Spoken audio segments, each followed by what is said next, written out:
Welcome back to Regal English classes. Hi, I am S K Chaudhary. चलिए आज हम लोग सीखेंगे लेट और गिव का जो यूज है, प्रयोग है, उसके बारे में। एक्चुअली एलईटी लेट यह एक आज्ञार्थक क्रिया है जिसका अर्थ होता है देना। ठीक उसी तरह से GIVE गिव का भी अर्थ होता है देना।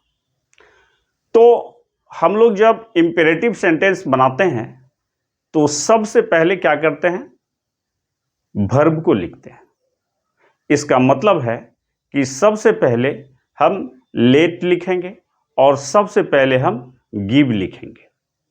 और सबसे जो इंटरेस्टिंग चीज ये है कि लेट और गिव के बाद हमेशा ऑब्जेक्टिव केस का प्रयोग होता है। लेट के बाद या गिव के बाद हमेशा ऑब्जेक्टिव केस का प्रयोग होता है। दोनों का अर्थ दो होगा। दोनों का अर्थ क्या होगा? दो होगा। अब सवाल है किस कंडीशन में हम लेट का प्रयोग करेंगे और किस कंडीशन में गिव का प्रयोग करेंगे, यह निर्भर करेगा हमारे कॉन्सेप्ट पर। लेट का प्रयोग हम तभी करेंगे जब वर्ब हो, जब सेंटेंस में क्रिया हो।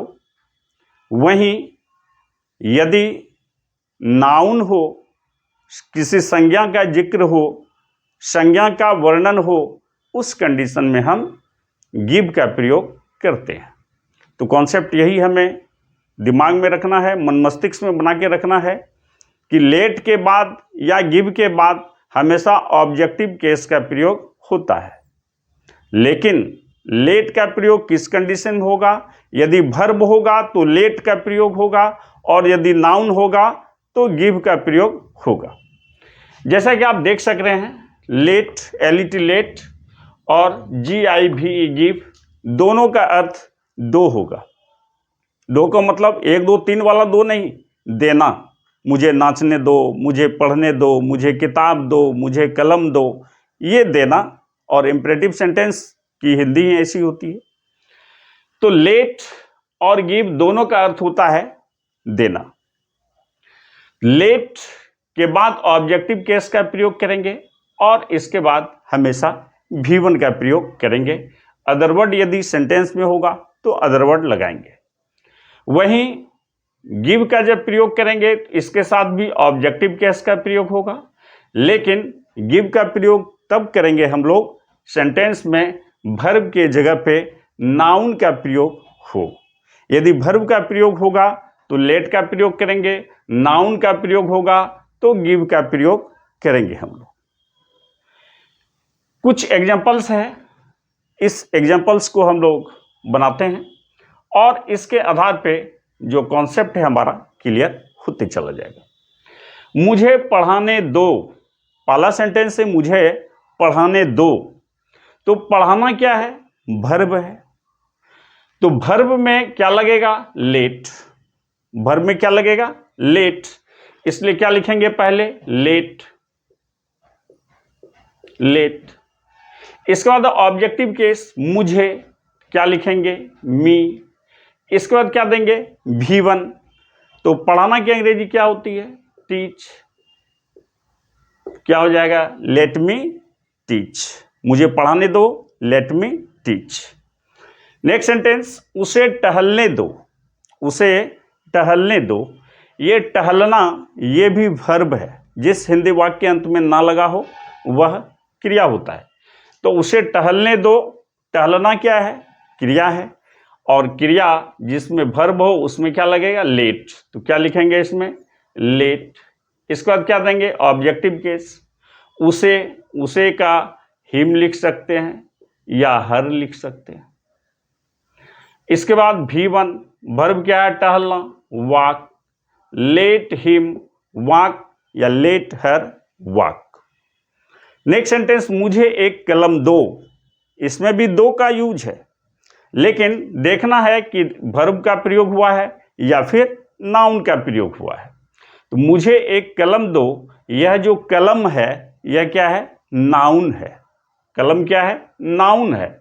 और यदि नाउन हो तो उसमें देने के सेंस में किसका यूज करेंगे हम लोग? गिव का। तो मुझे एक कलम दो, चूंकि कलम नाउन है, नाउन में हम लोग गिव का प्रयोग करेंगे, इसलिए क्या लिखेंगे? पहले गिव। इसके बाद ऑब्जेक्टिव केस है, तो मुझे क्या लिखेंगे? मी एक कलम दो, अ पेन।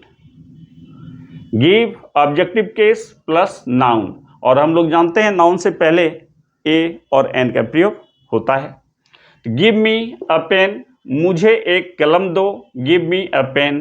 अब दो के लिए यहाँ गिव का प्रयोग क्यों किए? इसीलिए इसमें नाउन का प्रयोग हुआ है। कलम क्या है? संज्ञा है, नाउन है, और जिस वाक्य में नाउन का बोध हो उस वाक्य में हम लोग देने के सेंस में गिव का प्रयोग करते हैं। नेक्स्ट सेंटेंस है, राजू को एक किताब दो। किताब क्या है? नाउन है, और नाउन वाले में क्या लगेगा? गिव। तो क्या लिखेंगे? गिव। गिव के बाद क्या होगा? Objective case. तो राजू, राजू चूंकि नाम है, नाउन है, तो नाम का जो सब्जेक्टिव है वह भी वही होगा, ऑब्जेक्टिव है वह भी वही होगा, मीन्स दोनों समान होता है। तो राजू को एक किताब दो, क्या लिखेंगे?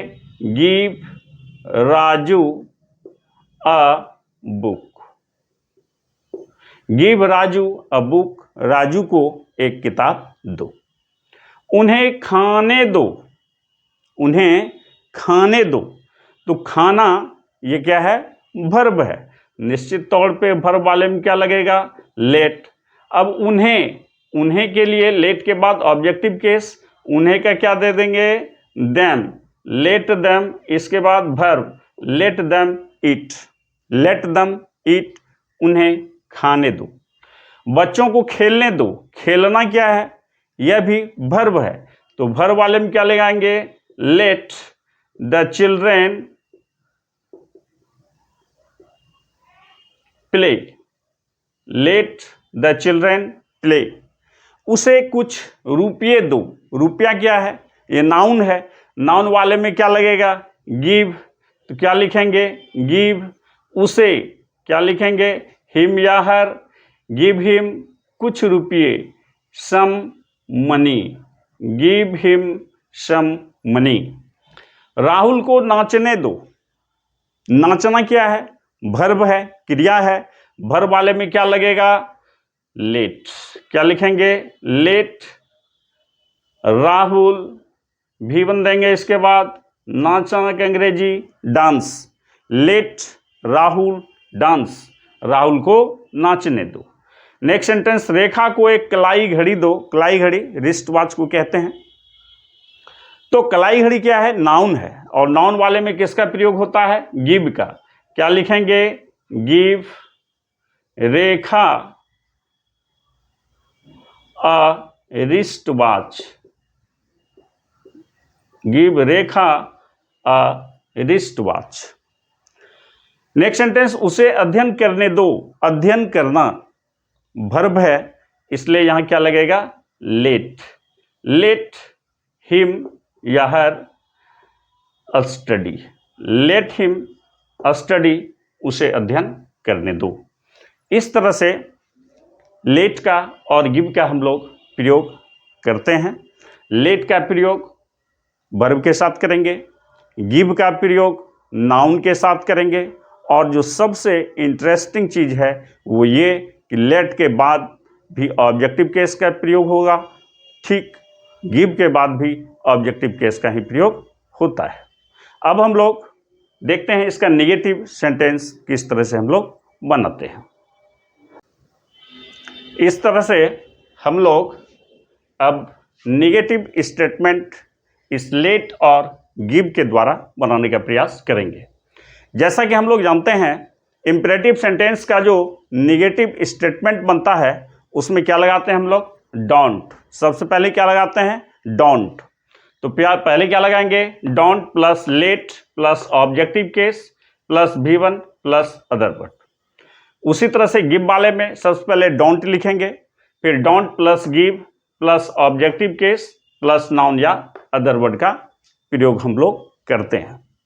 कॉन्सेप्ट वही है, वर्ब वाले सेंटेंस में हम लेट का प्रयोग करेंगे, नाउन वाले सेंटेंस में हम गिव का प्रयोग करेंगे। चलिए, तो नेगेटिव स्टेटमेंट कैसे बनाते हैं? डोंट लगाएंगे सबसे पहले। उसे बाहर जाने मत दो, मत दो ये नेगेटिव स्टेटमेंट है। उसे बाहर जाने मत दो। अब इसमें जाना, जाना क्या है? वर्ब है, तो वर्ब वाले में निश्चित रूप में क्या लगेगा? Don't let. इसलिए क्या लिखेंगे इसमें? डोंट लेट उसे, तो हिम या हर, डोंट लेट हिम। इसके बाद V1 जाना, go, other word outside. Don't let him go outside, उसे बाहर जाने मत दो। Don't let him go outside. Next sentence, मुझे अपनी कार मत दो, मुझे अपनी कार मत दो। इस सेंटेंस में देखिए ये कार है, कार क्या है? नाउन है। नाउन वाले में किसका प्रयोग करेंगे? डोंट गिव का। नेगेटिव स्टेटमेंट के लिए क्या लिखेंगे? डोंट गिव मुझे, मी, अपनी car, your car. Don't give me your car, मुझे अपनी कार मत दो। नेक्स्ट सेंटेंस, रेखा को रोने मत दो। ये रोना क्या है? वर्ब है। वर्ब वाले में किसका प्रयोग करेंगे? डोंट लेट का। नेगेटिव स्टेटमेंट में क्या लिखेंगे?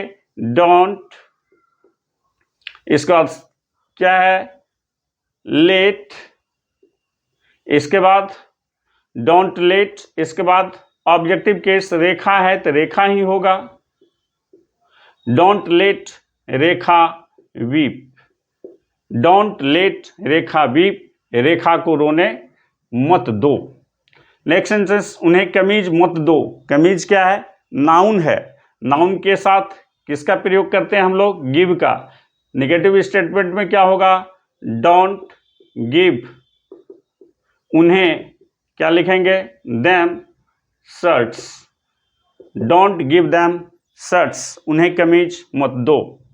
नेक्स्ट सेंटेंस है, सोहन को धूप में दौड़ने मत दो। सोहन को धूप में दौड़ने मत दो। दौड़ना ये क्या है? वर्ब है। वर्ब वाले में किसका प्रयोग करेंगे? डोंट लेट का। क्या लिखेंगे? Don't let. इसके बाद ऑब्जेक्टिव केस, सोहन का सब्जेक्टिव ऑब्जेक्टिव सोहन ही होगा। इसके बाद V1 दौड़ना का अंग्रेजी क्या होता है? रन। धूप में क्या होगा? In the sun. Don't let Sohan run in the sun. Don't let Sohan run in the sun, Sohan को धूप में दौड़ने मत दो। नेक्स्ट सेंटेंस, मुझे आराम करने मत दो। मुझे आराम करने मत दो। आराम करना क्या है? आराम करना क्या है? ये भी वर्ब है, तो किसका प्रयोग करेंगे इसमें भी हम? डोंट लेट मुझे, मी, आराम करना, take rest, take rest. Don't let me take rest, मुझे आराम करने मत दो। Don't let me take rest. इस तरह से हम लोग देखते हैं नेगेटिव स्टेटमेंट में जब लेट और गिव का प्रयोग करेंगे, सबसे पहले हम लोग डोंट का प्रयोग करेंगे, इसके बाद लेट का प्रयोग करेंगे, इसके बाद ऑब्जेक्टिव केस का प्रयोग करेंगे, इसके बाद V1 का प्रयोग करेंगे। यदि अदर वर्ड होगा सेंटेंस में तो अदर वर्ड लिखेंगे। ठीक उसी तरह से गिव वाले सेंटेंस में डोंट, सबसे पहले डोंट का प्रयोग करेंगे, फिर गिव लिखेंगे, फिर ऑब्जेक्टिव केस का प्रयोग करेंगे, इसके बाद नाउन या अदर वर्ड का प्रयोग हम लोग करते हैं। तो जैसा कि आप देख सक रहे हैं, उसे बाहर जाने मत दो। Don't let him go outside. Verb वाले में डोंट लेट का प्रयोग करते हैं। मुझे अपनी कार मत दो। Don't give me your car. Car चूंकि नाउन है, नाउन वाले में किसका प्रयोग करते हैं? गिव का। रेखा को रोने मत दो। Don't let Rekha weep.